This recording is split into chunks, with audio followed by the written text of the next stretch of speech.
Okay, we are all, just so you all know, you are being recorded, and it being approximately 2:01 on December 14th, I'll officially call the Greater Boroughs Partnership for Health Advisory Board meeting to order. I'm going to read a remote script introduction. This open meeting of the Greater Boroughs Partnership for Health Advisory Board is being conducted remotely pursuant to Chapters 22 of the Acts of 22, an act relative to extending certain COVID-19 measures adopted during the state of emergency, signed into law on July 16, 2022. All members of this board are allowed and encouraged to participate remotely. The act allows the board to meet entirely remotely so long as reasonable access is afforded so that the public can follow along using the posted agenda unless the chair notes otherwise. Members of the public who wish to view the live stream of this meeting may do so by going to Northborough Remote Meetings on YouTube via the link listed on the agenda. Ensuring public access does not ensure public participation unless such participation is required by law. This meeting will not feature public comment. I'm going to confirm the board members are present by doing roll call. So when I call your name, if you could just respond in the affirmative. So it looks like I'll around the room. I'll start with Jennifer Sullivan, Westboro. Here. And we'll do Chelsea Malinowski, Southborough. Here. And Heather, I don't know if Heather can hear us already. Yes. Heather Alker, Southborough. Got it. Here. Okay, looks like we don't have Boylston yet, but any other members I'm missing? We just need voting members for roll call. Was that everybody? Okay, so, all right. So just check out the posted agenda. We're gonna try to keep this definitely to 1 hour and give you a brief update on where we are with the grants and where we're gonna be going and all the great programs that we're currently putting on through Greater Boroughs. So first off, I just want to do a quick recap on our Public Health Excellence Grant for Shared Services. So this is our bread and butter $300,000 a year grant that we initially received. So according to our agenda, we're going to just do a quick review of programs and services, supplies and purchases. So really no changes here. We're excited. Michael Seeger, I guess the last time we all met was June. So let's not forget that there's like a little bit of upkeep for the public, but Michael Seeger since then is officially on board. So welcome, Michael.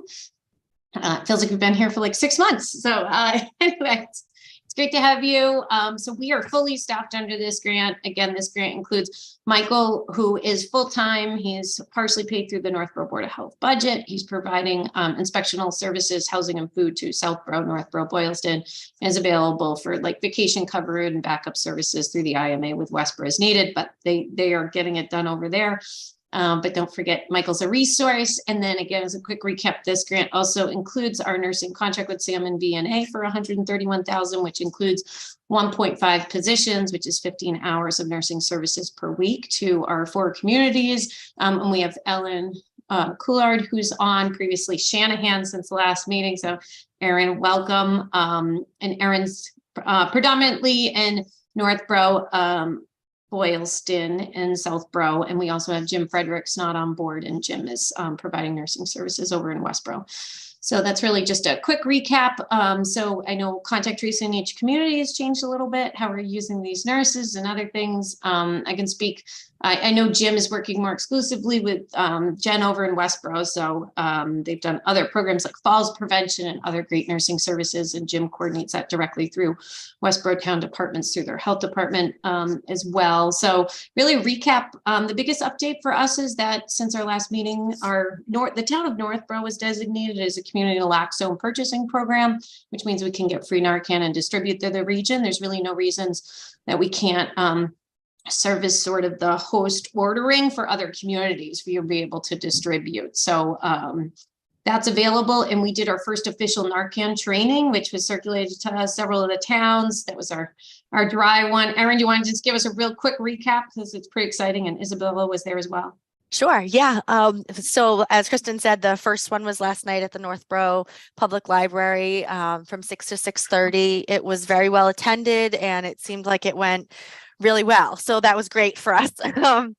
Let's see, we ended up giving out 19 kits And people were wondering if we were going to have more because they knew of people that wanted to come and couldn't make that time. So we've got 2 more on the books in Northborough at the library. We're trying some different times out to try to spread it across the day for people. And we just got one on the books for Boylston as well. So, and obviously willing to do that in, Southborough and Westborough if wanted. It is. It is? Okay, we'll go ahead with I that think- then. Yeah, no, definitely. I know, Jim, did you send me an email? I did. Oh, Yeah. okay, yeah. I spoke to the library director. She has space available. So Perfect. anytime you two want to touch base with her, she's willing and open to go forward. Great. Thank you. All right, we'll Yeah. do that. I think Jim and I had said if that was the case, we were kind of keeping Monday available so we could run over there together and talk Okay, to her. So we'll do that. I can also forward you her email as well. Oh, perfect. Thank you. Of course. Thank you. You're welcome. Thank you, Yes. Erin. And just for everyone, although a big group setting like a library is awesome to sort of get the word out, we run a medical advisory call for Northborough, Southborough. One of our moms and doctors in our region was saying, hey, could you spread this to like moms groups? Like there might be other groups that would be interested. So we have the capacity, we have the kits, we're not limited. So if you have any need in your community, we want to really get this out there. And for individuals who it might be a little sensitive, and I don't, stigma, I don't want to go to a big meeting with tons of people. How do I get the Narcan? Like I have, so our nurses on the cards that we give out, we have a little flyer. I don't know if you have one in the office there and you're going to hold up, Oh, but I it's do. a small flyer. You can put at your libraries anywhere and they can contact the nurses directly to schedule a one-on-one training. So Oh, I don't have that. we but- also have that capacity for that. Well, it's also on the back of the resource. I have the resource guide. This is the resource guide that's in the kit. And so it's also on the back there as well. So that's available. So please reach out. We still have capacity. And just a reminder, everybody, our nurses are also running the home wellness checks for seniors or just at-risk residents that may be homebound or just need a check-in. And we've talked about that program before and there's flyers as well. So that's really where the programming standpoint is on my end that I was planning to cover. I did want to just also I talk about just supplies and budget. So with these grants, so we really have the 2, we're sort of breaking them into 2 agenda items here, but we do have a supply budget for the PHE grant. We have $1,000 in health communications. Some of the flyers we purchased that are available to all of you are through that $1,000 line item. I have a $500 inspectional supply line item, $500 membership fees for our staff. We just have a nursing supply item around $1,300. And technology hardware, like if we need another iPad, I have $1,000 in that budget right now. And obviously a big portion of that budget is our technology software, our relevant system, which is $23,400. But just thinking about supplies, if you have a need in your department for supplies that really doesn't fit into your Board of Health budget, I need a moisture meter for housing or, whatever it might be, please don't hesitate to reach out because we do still have available funds. It was really chaotic last year trying to spend down that grant. So the sooner we know and we can sort of plug it in, I don't have any placeholders for any items. So please, you can send those to me separately or reach out to any of the staff. So any other questions on PHE? And just a reminder, PHE is a 3-year grant. So PHE standing for Public Health Excellence. We were awarded that. We are in year 2, so about halfway through year 2. We'll talk a little bit about capacity assessment later, but we're anticipating the same award, no changes, and that's renewable for another 3-year term. So the PHE is 12 years in total, according to the state. So, any Kristen, other? do you know when we'll find out if we got the next 3 years? Do you know the timing of that? We have Chief Flanagan joining from Boylston. We don't. I think they sort of said they never said the second 3-year term is competitive, right? Like the plan is to Okay. renew. So, that's above my pay grade, but I don't think there's any reason to think we shouldn't receive it. The state is investing in these shared regions. So I don't anticipate we're going to see that continue. Okay, thank you. There's no indication that it's not. They're pretty clear, like they're building capacity with these capacity assessments that they're looking at. They're talking about increasing allotments to all of these, or reviewing needs based off the assessment, possibly allocating more funds to communities with the need. And they're working on the criteria for determining that, additional need, but there's no plans of reducing or not renewing that I have heard at all. So it sounds stable as much as it can. Yeah. Any other questions or comments on programming for the PHE line item? No, I just sent the link to Sarah Sheffin. She said she was having trouble, so I just emailed her. Okay, yeah, I did send that link around 12 too. Yeah, no, I know. I just sent it again. Thank you. She's trying. Okay, and we have Chief Flanagan on, so you can jump in a point. We also, so just moving on to the local health support for COVID-19 case investigation contact tracing grant. So long, I call it the contact tracing grant. So this grant is $160,000 a year for 2 years. Okay, we're in year 2, but this is this is almost like a federal grant. We're allowed to roll over those funds. So just as a quick recap, we are really paying for our contact tracing nurses. We did a second contract with Salmon VNA for a full-time position at $90,000, contracted with them to provide nursing. That's where Penny Giacobbe comes in. She's 24 hours a week, and we've had Heather Stratton at 16 hours a week. And those 2 nurses have been doing contact tracing for our Northborough, Boylston, and Southborough. And I know each of our towns are sort of scaling that back. We're trying to transition those nursing into other public health projects or nursing needs, as we're really changing how we contact trace. And every community is a little different, and it's not required anymore. So we're all meeting our regulatory requirements, but those nurses are doing some home wellness visits. Heather Stratton, effective December 1st, is actually no longer going to be under contract with Salmon for our region. So our plan is that right now we're going to keep with Penny at the 24, no changes there. She's still available to all communities for home wellness checks, and she is still making calls in certain communities. And it looks like Sarah's joining now. But I think as we go forward, I don't know, unless anyone wants to say otherwise, that we really have a need for a remote nurse to do additional contact tracing at this time. My plan is those funds can be rolled over into fiscal year 24.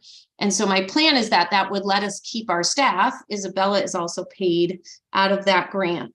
It would allow us to keep Penny and Isabella possibly into fiscal year 24 with those remaining funds. So we've had every indication from Kevin Cranston at DPH that that would be allowed. Other regions are doing it as well. So unless the group objects and says we want more nursing at this time, and it's okay if everybody's done this year, my plan would be we're going to look to roll over those funds, keep Penny at 24. But if there is a surge or a need for contact tracing or other things, we have sort of ability to do per diem nursing if needed. So there's also a little bit of room in the budget that if there was to be a large falls prevention clinic, for example, and you want to do something at your senior center and bring in 5 nurses or something like that we've done before, we could also use those nursing funds. So really, yeah, Isabella is, you all know Isabella, she's been working really hard. We've talked a little bit of sort of modifying our dashboard and her weekly emails. I know we find great value in Northborough. It's nice how she summarized it. Our dashboard or weekly emails really evolved into all things respiratory and anything else public health right now. And I don't know if you want to speak to that, Isabella. I think our plan is to continue to evolve the dashboard or your emails as we proceed. The COVID-19 dashboard isn't as valuable. Can you speak to that? Yeah, I think moving forward, I will keep with the Friday updates, which will include any emerging diseases, health-related things. As for the dashboard, as you all probably know, it's just super inaccurate right now, just because most people aren't getting tests. So I will continue to share the wastewater data when it is applicable. But right now, I think end of the year, we'll stop with the dashboard. Of course, if you have specific requests for a single town, I can run a graph or a report, but I think for the region, it's not as useful anymore. Any objections to that? Okay. Okay, and so sort of speaking about rollover of funds between these 2 grants, in both of these, DPH wants us under our PHE, the big grant, they want us to have a full-time coordinator. We don't have that now, okay? And I don't think there's a need for a full-time. They did want us to put that in our budget we had approved. So if you go to the budget we had submitted, we have a $30,000 line item for a program coordinator who's supposed to sort of do what I do, and you know what I mean, which I'm doing some of the grant administration, and the idea is to phase out of that. It was really hard to get all of these fabulous faces and staff and to hire one more position while we were still figuring ourselves out. There wasn't a huge need. So I'm in conversations with town administration. What I would like to consider is increasing Isabella's hours to continue to work with our region and take on some of the program coordinator role. So still doing the epi work, but drawing down that line item, giving more hours for Isabella, who's very versatile, and that can help us with a variety of things, and also take some of this grant reporting and routine reporting, communicating with the towns, et cetera, off my plate right now, and fully utilize that grant. So I can't say 100%. I want to see if the group is interested in moving in that direction. With the way I've moved the budget around, I think with the rollover of funds from this year and sort of moving Isabella to the program coordinator line item, we can keep Isabella at 32 to 40 hours. I think we talked about she'd be available 32 during the academic year. She's done with classes. As you know, she's a PhD candidate at UMass. And so that would give her the availability, and we could keep her all the way through fiscal year 24. So there's enough funds on that. And that would also have enough funds to keep Penny Giacobbe at that 24-hour nursing line item. So I just want to see, is the group agreeable? I got to get administration on board. They get a little anxious when we get anybody above 24 hours or 19 hours because of benefits. I'm trying to work through that, but I'll leave that on my end. Are you guys agreeable to trying to move Isabella to some of the program coordinator? 100%. I find her a great asset. Okay. Agree. Yeah. Okay, great. And I think, when we always remind Isabella sends emails, she's great. If you need anything directly, you can reach out to her. But we've even had Isabella helping to pull together some of these opioid settlement information and sort of put it in a digestible manner. Or Jen had recently reached out to Isabella saying, hey, somebody's looking for resources or holiday gathering recommendations. Like, that's what she's great at. She's a really good writer. And so there's really no cap or limit. She doesn't have capacity, she'll tell you, but she's really here to help you. And hopefully if I can move things along, we'll have more hours as soon as January 1st would be my goal. But right now, Isabel, you're at 24. Okay, and that's what's under the grant. Okay, so any other questions before we move on the contact tracing grant? Okay. So next on the agenda is the DPH capacity assessment. All of those have closed out. I know Westboro, you guys submitted your phase 3 and Heather, Sarah, and are you aware, did you complete the phase 3 with all the document uploads? Heather included us. Is that the one that you're talking about? No, the No. phase 3 capacity assessment. I know Dennis. Oh, Dennis did on it. Yes. Yeah, he did it. Yeah. Okay, great. Well, that's awesome to hear. So that's all done. That closed that out. And well, I don't know, they're going to start reporting back some of the findings. The way it will be reported for it's going to be reported as a region. So you'll see it, I'm assuming, compared to the overall state results. And this, I'm being told, is all very private, that it's being done by a third party BME. It's not being done by the state. And so, you shouldn't see it on some state dashboard. And I think what we'll do is BME will see some emails coming through that will give us the ability to view that data. I don't know when, but you all get those DPH updates and you should be able to, see it coming, but we're all waiting to see the results. Yeah, I asked them when they would start sitting down with regions, and we're in the PHE regions in the first round, so, right? I mean, our grant was given to us before some other regions were formed. So we're, in that sense, we're in the first round. They thought the start of sitting down with regions would be mid to late February. Okay, great. Any other questions on that capacity assessment? Okay, so just want to touch briefly on the Greater Boroughs Partnership for Health website. So one of the things we talked about is we build our resources right now. We all have our independent town websites, and although we have one that's Greater Boroughs, it really says northborough.ma, so it doesn't really feel like it's regional. So we did, the town of Northborough, through our IT, we did purchase the domain GBPH, Greater Boroughs Partnership for Health.org. If you go to it right now, it doesn't land anywhere. Unfortunately, we're working through that. We have to create a sub-site. It's a process, as you all know, because you're on municipal websites as well. there's like really rules and we don't want to have two totally different platforms. We want to be a sub-site. So we're working through those issues. We're going to have a temporary site that's not going to cost us anything. Northborough is going to be upgrading their website to a higher platform, which will allow a fully official website. Jen, for you and Sullivan, I believe your economic development webpage is a full sub-site. So if you click on their site, you don't even see like westboro.org, /. It's like a separate entity. We will get there.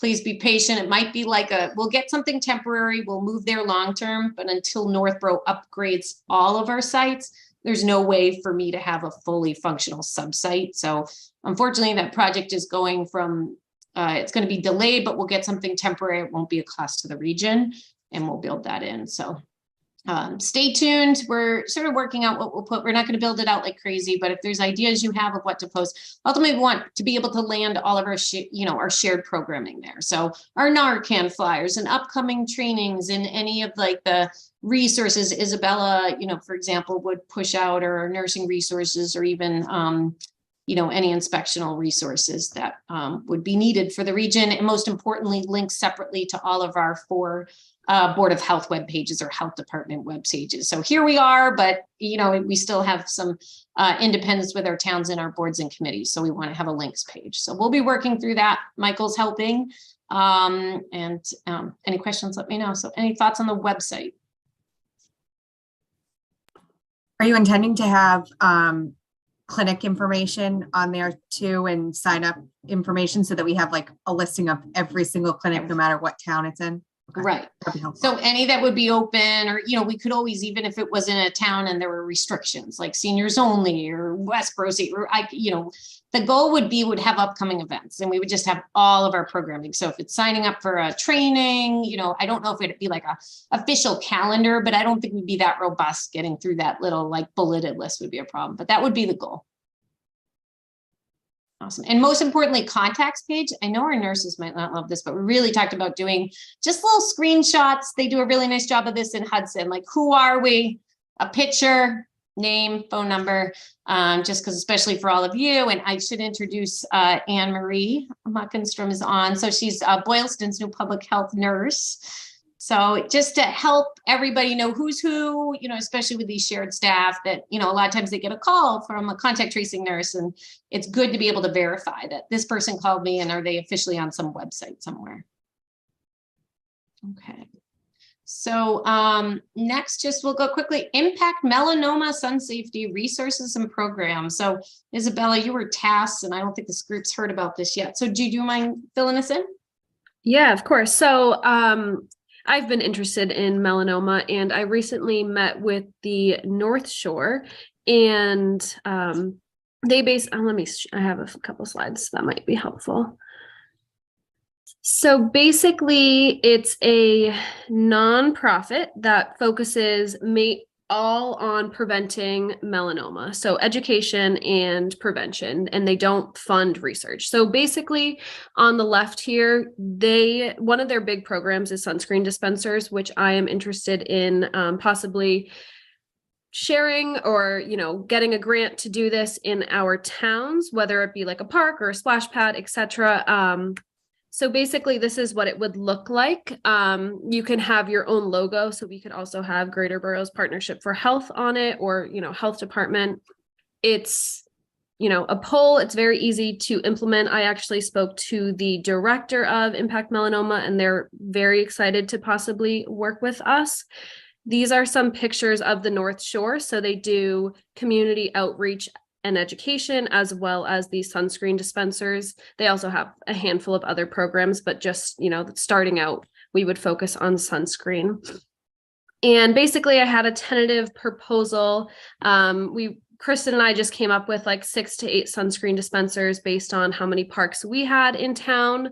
But I can send out these slides. These are the rough estimates. That includes about 300 tabling materials, so bracelets, lip balms, brochures, etc. So that's kind of what we were thinking, obviously depending on if towns have the money, or we can wait and put this off until next year, but it's a great program that we could implement. Kristen, do you have, I guess the background, melanoma continues to increase. It's the fifth most common cancer in men and women.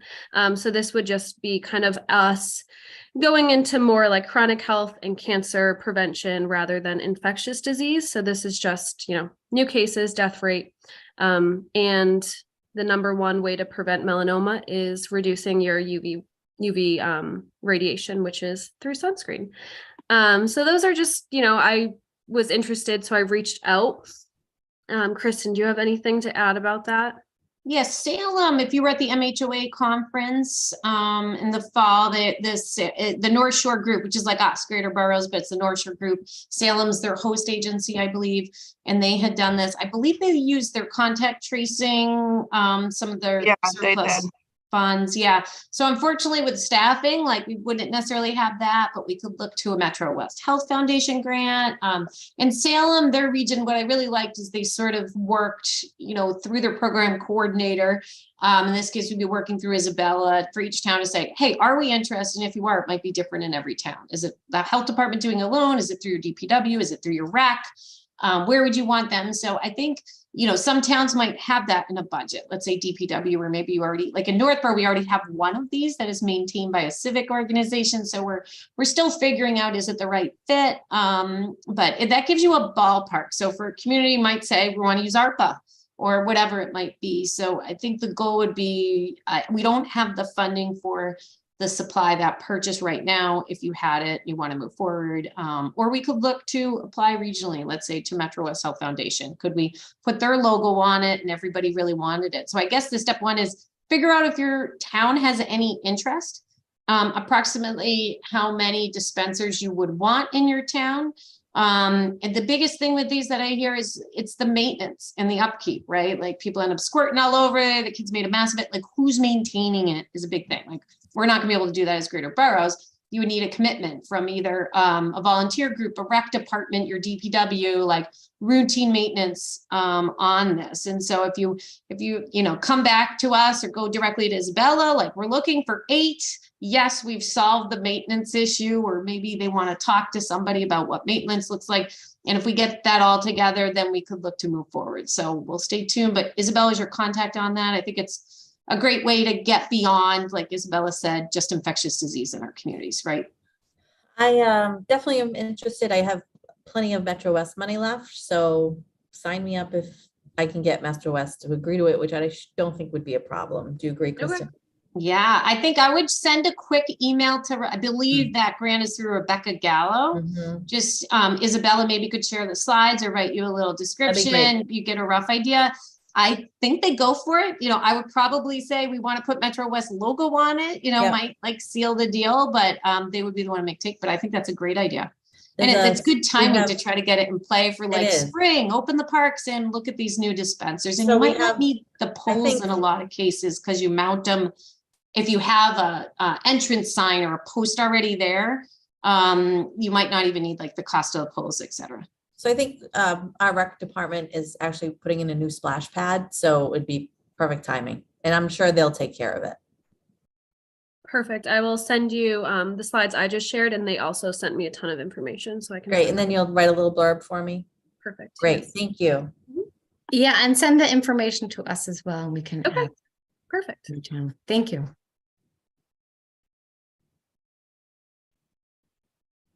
Boylston, do you have any thoughts or interest in the sunscreen dispensers, or just look for more information from Isabella? Yeah, I'd like the information, please. Okay. Yeah. I don't know where we would have the money from our budget, but I can ask FinCom. We can talk about it. Okay. Yeah. Great. Thank you, Isabella. So next on our agenda, flu vaccine ordering for next year. I know our region's so different and how we maybe handled the last year. Under our contract with Salmon V&A, we're sort of done with flu for this year. We're talking like next calendar year. They can purchase the vaccine and provide the nursing. They run the clinic. So that's, they bring in additional nurses. We don't pay for that. It's sort of under our contract is 2 vaccine clinics per town. But if your town would like to work through Salmon V&A, they would need to know sooner than later how many vaccines. So they'll order it, they'll bring the nurses, typically In Northborough, we provided the tablets, et cetera. We could work with you. We have our tablets regionally. We can get them out. So the one change with Salmon, I've been working them for a long time before this grant. They've always just only ordered the standard quadrivalent, not high dose. But one thing that I'm having a conversation with Salmon right now is the recommendations were very clear this year. If you're over 65, they want you to get high dose, and that's not necessarily how it was before. So we're really looking to say, like, how many doses would you want? I can't guarantee it. This would be going to Erin. We would reach out to Erin, but I think we need to know this month. So in the next 2 weeks, and we really want to try to be on target. So for Northborough, I'm going to just say, how many do we do this year? I can run a report. And we could help you with this, and the nurses could run if they have access. How many were over 65? And then I'm going to say to Salmon, I'm just going to plan for the same. This is how many were over 65. I prefer high dose, and this is the rest. And we'd be looking to go that direction. So if you guys would want, I know like everybody does it differently. Southborough, you guys are ordering, but something to think about moving forward. Any other comment on flu ordering, Erin? Because you'll be coordinating that. No, I think you covered it. I think as long as everybody has an idea, and I can help with some of the numbers if we were involved this year as well, like with Boylston and stuff, to work through that. But I think that should work. Okay. Awesome. And it's expensive. We definitely want to try to be on target with our numbers with Salmon. And the good news is we sort of shared it around, right? Salmon went out and has run clinics in our different communities. So we can share that within the 4. So it gives us some wiggle room if one clinic's down and we all are putting in that order regionally. But the way it's worked on the contract is it's through Salmon. So they can bill just like color. So however you guys are doing it, but in this case, if Salmon's ordering it, they're going to be the ones set up to bill and bring the nurses under that contract. Okay. So if there's no other comment on flu vaccine, we have approval of meeting minutes from June 15th, 2022. I did recirculate those. They were sent around before. You should all have received that email. It looks like we have a quorum here of members who are present at that meeting. I make a motion of accepting the minutes of June 15th, 2022. Okay. I have one correction, please. At the very top, under present voting members, my last name is misspelled. Oh. Is it F-I-E-N? Nope, it's S as in Sam. Well, it was. It's not my name anymore, but it was Scheinfein, S-C-H-E-I-N, F as in Frank, E-I-N. Wow, it was way off. Okay. Sorry, Sarah, we'll get that fixed. Do we have a Thank you. second on the minute? Chelsea, do you want to vote? I wasn't there. Sure, second. Okay, and then any additional discussion on the minutes of June 15th, 2022 with obviously Sarah's correction and the spelling of her name. I apologize for that. Okay, so we'll do a roll call vote. So Kristen Black, aye. Yes. Jen Sullivan, yes. Sarah Barrett, yes. Chelsea Malinowski, aye. Great. Thank you. And moving through the agenda, just as a reminder, we're confirming future meeting dates. We have March 8th. So this again is quarterly, June 14th and September 13th. So luckily we just squeak out. We miss those key summer months. Any objection to those proposed meeting dates? Okay, so we'll stick with the Wednesdays at 2. Is there a preference to meet in person or via Zoom for our next meeting? Zoom works best for me. Okay. So as long as we can continue to meet remotely via Zoom with open meeting law, we'll do that. And then yeah, it's about 2:35. We have some time here. Are there any other questions or discussions or any other business for the board?